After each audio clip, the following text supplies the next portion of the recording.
अस्सलाम वालेकुम, मैं आपका बबलूल्लाह होरी भाई। आज मैं रिव्यू करने वाला हूँ टेक्नो स्पार्क गो 2 को। एक एंट्री लेवल फ़ोन है, अभी रिसेंटली लॉन्च हुआ है। 24,000 पे प्राइस है, 23,000 रुपये का मार्केट से मिल जाता है।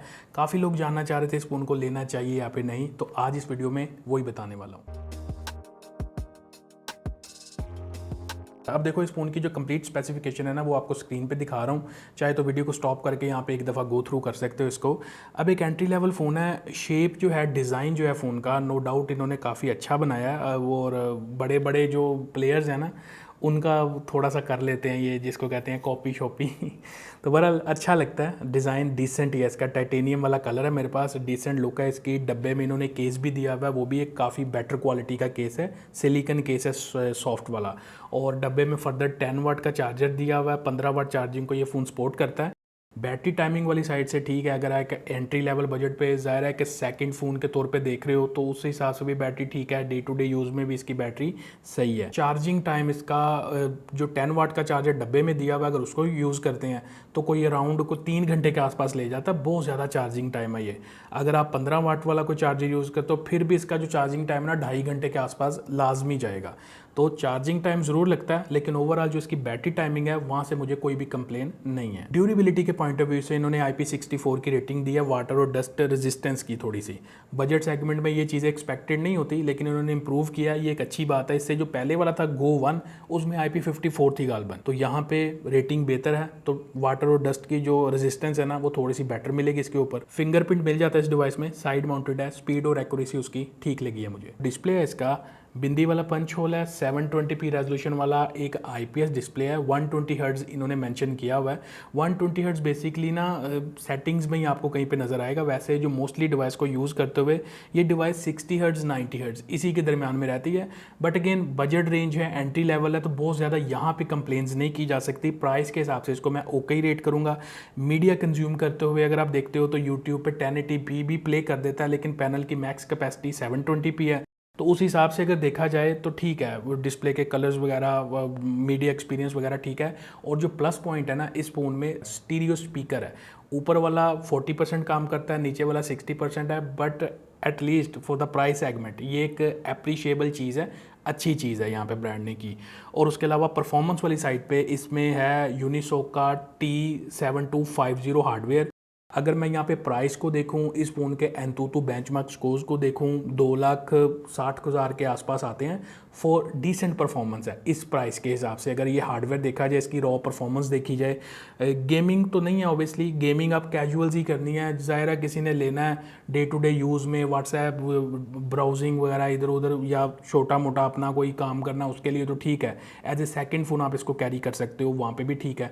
तो गेमिंग कैजुअल है, 30 FPS की यहाँ पे चलती है। जायरो सेंसर जो है इसके अंदर सॉफ्टवेयर वाला है, बिल्कुल आप उसको कह सकते हो ना फारग टाइप का ही है, तो बहुत ज़्यादा वहाँ पे एक्सपेक्ट नहीं करना। और ज़ाहिर है एक बजट लेवल का फ़ोन है, तो और क्या एक्सपेक्ट करोगे आप। बैंकिंग ऐप्स में मोस्टली जिस तरह जैज़ कैश और ईजी पैसा होता है ना, मोस्टली एंट्री लेवल फ़ोन्स में उनकी वेरिफिकेशन के इशूज़ आ रहे होते हैं। जैसे सैमसंग A06 में मैंने रिपोर्ट किया था, इस फ़ोन में मैंने चेक किया है, वो जो जैज़ कैश है और जो ईजी पैसा की बायोमेट्रिक वेरिफिकेशन है ना, उसका कोई इशू नहीं है, परफेक्टली चल जाती है। सॉफ्टवेयर वाली साइड पर यहाँ पे Android 15 है, और ये फुल वर्जन है। जो इनका पहले वाला था ना गो 1, जो इससे प्रीवियस वाला था, उसमें गो एडिशन था, बट यहाँ पे टेक्नो ने एंड्रॉयड का फुल वर्जन दिया है। और स्टोरेज इसमें 4GB 64GB आती है। जो फ्री स्टोरेज है ना, जो डिवाइस को सेटअप करोगे तो अराउंड 48GB के आसपास फ्री मिलेगी। ऑब्वियसली स्टोरेज eMMC या 5.1 है, इस कैटेगरी में UFS स्टोरेज किसी भी फ़ोन में नहीं मिलती, तो कोई कंप्लेंट्स यहाँ पे भी नहीं है। इस बजट में ये कंसिडरेबल है। माइक्रो SD कार्ड लगाने की ऑप्शन है। जो इसकी सिम ट्रे है वो एक ट्रिपल कार्ड स्लॉट है, फुल फ्लैज, उसमें 2 सिम के साथ माइक्रो SD कार्ड लगा के उसको एक्सपैंड भी कर सकते हो, तो ये चीज़ें हैं। और कनेक्टिविटी वाली साइड पे आएँ तो कॉल क्वालिटी इसकी ओके है, वहाँ पे इश्यूज़ नहीं है। बट एक छोटा सा इशू मुझे नोटिस हुआ है हॉटस्पॉट को लेके। अब इस फ़ोन के अंदर क्योंकि ज़ाहिर है मैंने टेस्टिंग में अपना प्राइमरी सिम कार्ड यूज़ करना होता है, तो मेरा सिम कार्ड इस फ़ोन में है। अब मुझे ज़रूरत पड़ रही है कहीं पर हॉटस्पॉट की, तो मैंने इस फ़ोन से हॉटस्पॉट दिया है, और ये यहाँ से हॉटस्पॉट देते हुए चलता भी रहता है, लेकिन सम टाइम कुछ देर बाद एक तो डिस्कनेक्ट हो जाता है ऑटोमेटिकली, और फिर कई दफ़ा फाउंड नहीं कर रहा होता। मतलब यहाँ से मैंने हॉटस्पॉट दिया हुआ है। दूसरी डिवाइसेज में आपको मैं दिखा भी दूंगा कि मैंने 2-3 डिवाइसेज रखी हैं, उनके अंदर ये फाउंड ही नहीं हो रहा है इसका जो हॉटस्पॉट है। आल्दो इसका हॉटस्पॉट ऑन भी है, मतलब विदाउट प्रूफ मैं बात नहीं करता, प्रूफ दिखा रहा हूँ आपको। मतलब ये इशू जो है ना टेक्नो के और इन्फिनिक्स वगैरह के ये जो सॉफ्टवेयर है ना, इनके अंदर अक्सर मैंने चीज़ें ये नोटिस की हैं। तो जब ये ऐसी चीज़ आती है ना कि हॉटस्पॉट फाइंड नहीं कर रहा, मैंने अपने लैपटॉप के ऊपर भी ट्राई करके देखा, वहाँ पे भी सेम इशू है। मतलब ये चीज़ बहुत अनोइंग होती है, समटाइम एमरजेंसी होती है भाई, हॉटस्पॉट चाहिए और इसका फाउंड ना हो रहा हो तो मुसीबत पड़ जाती है। तो इस तरह के जो इश्यूज़ है ना, ये टेक्नो इन्फिनिक्स वाले जो ब्रांड है ना, क्योंकि यूआई इनकी ऑलमोस्ट सेम है, बस वो ट्रांजिशन के नीचे ही आते हैं ना सारे ब्रांड, तो इनको ये चीज़ें ना इतनी देखनी चाहिए। तो ओवरऑल ये चीज़ें हैं। VoLTE ठीक चलता है इसके अंदर, वो वाईफाई भी मतलब ओके चलता है। NFC ओबियसली इस फ़ोन के अंदर नहीं है। कॉल रिकॉर्डिंग चुपके वाली वो इस फ़ोन के अंदर आपको मिल जाती है। और इसमें एक इन्होंने फीचर ऐड किया है फ्री लिंक वाला, एज ए वाईफाई अपना वॉकी टॉकी जो है ना डिवाइस यूज़ हो सकता है। जितने भी ये इन्फिनिक्स टेक्नो के फ़ोन है ना, जिनमें भी ये फीचर आएगा तो ये आपस में कनेक्ट होके कुछ रेंज तक विदाउट सिम का सिग्नल ये आपस में कम्युनिकेट कर सकते हैं डिवाइसेस। तो ये भी मतलब देखना है किस हद तक यूज़फुल फीचर होता है कुछ यूज़र्स के लिए। बहरहाल एक फ़ीचर दिया है तो अच्छी बात ही है। बाकी जो इस फ़ोन के कैमराज हैं, बैक पे एक 13 मेगापिक्सल का सेंसर है, उसके नीचे जो ये जगह बनी है ये एक IR सेंसर इन्होंने दिया हुआ है रिमोट कंट्रोल डिवाइसेस को कंट्रोल करने के लिए।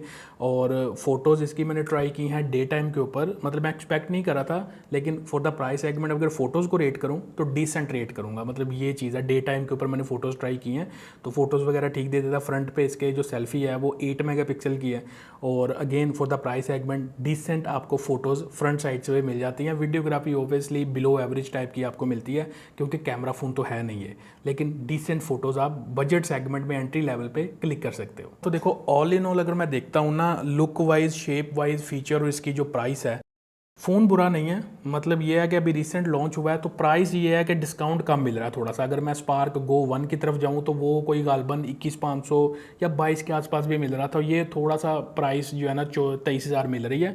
तो अगर आपको अच्छा लगता है, आप जो फीचर्स हैं इसके, उसमें 64 GB स्टोरेज है, मैनेज हो सकता है, 10 वाट चार्जिंग है, थोड़ा टाइम लेगा, और जो हॉटस्पॉट वाला मैंने कहा ना, इस तरह की छोटी मोटी चीज़ें आपको बियर करनी पड़ेंगी, फिर आप इस फ़ोन की तरफ देख सकते हो। लेकिन मुझे लगता है कि ये 23,000 रुपये का फ़ोन लेने से ना बेटर ये है कि आप 1,000-1,500 रुपये और लगाओ। रेडमी का 14C आपको मिल जाता है जो वो 4 128 GB में है। एक तो स्टोरेज भी बड़ी मिल जाएगी, ऊपर से रेडमी का चार्जिंग भी उसके अंदर बेटर है।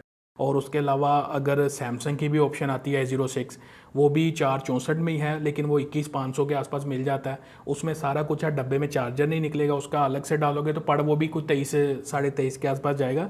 लेकिन एटलीस्ट सैमसंग की जो रिलायबिलिटी है वो थोड़ी सी और बेटर है। आल तो उसमें 60 हर्ट्ज का डिस्प्ले है। ठीक है, प्राइस के हिसाब से ना चौधरी सैमसंग से आप और क्या एक्सपेक्ट करोगे। और उसके अलावा एक मार्केट में मैंने और ऑप्शन देखी है, आईटेल का S24, ऑनलाइन ऑफलाइन कहीं पे अवेलेबिलिटी इसकी है तो चेक कर लेना। ये भी कोई अराउंड 23-23.5 के आसपास मिल रहा है। इसमें 8 GB 128 GB रैम स्टोरेज है। और उसके अलावा G91 अल्ट्रा है, प्राइस के हिसाब से ठीक है, मतलब ये भी ऑप्शंस बेटर हैं। तो मैंने बेटर अल्टरनेटिव्स भी आपको बताए हैं। अगर स्टोरेज बड़ी चाहिए तो आईटेल S24 है, रेडमी का 14C है, थोड़े से पैसे ऊपर नीचे करके आपको ये ऑप्शंस मिल जाती है। बट स्टिल अगर आप इसी फ़ोन को देखना चाहते हो तो 23,000 रुपये में आजकल क्या मिल रहा है महंगाई के दौर में, तो ऑप्शन कंसिडरेबल है, यहाँ पे इश्यूज़ नहीं है। जो बेटर अल्टरनेटिव्स हैं वो मैंने आपको बता दिए हैं। डिसाइड करना आपका काम है। मुझे बता देना वीडियो के कमेंट्स में कौन से फ़ोन को लेने वाले हो। आई होप कि चीज़ें आपको क्लियर हो गई होंगी। वीडियो अच्छी लगी हो तो लाइक शेयर सब्सक्राइब कर लेना। मिलते हैं नेक्स्ट वीडियो में। Thanks for watching. अल्लाह हाफिज़।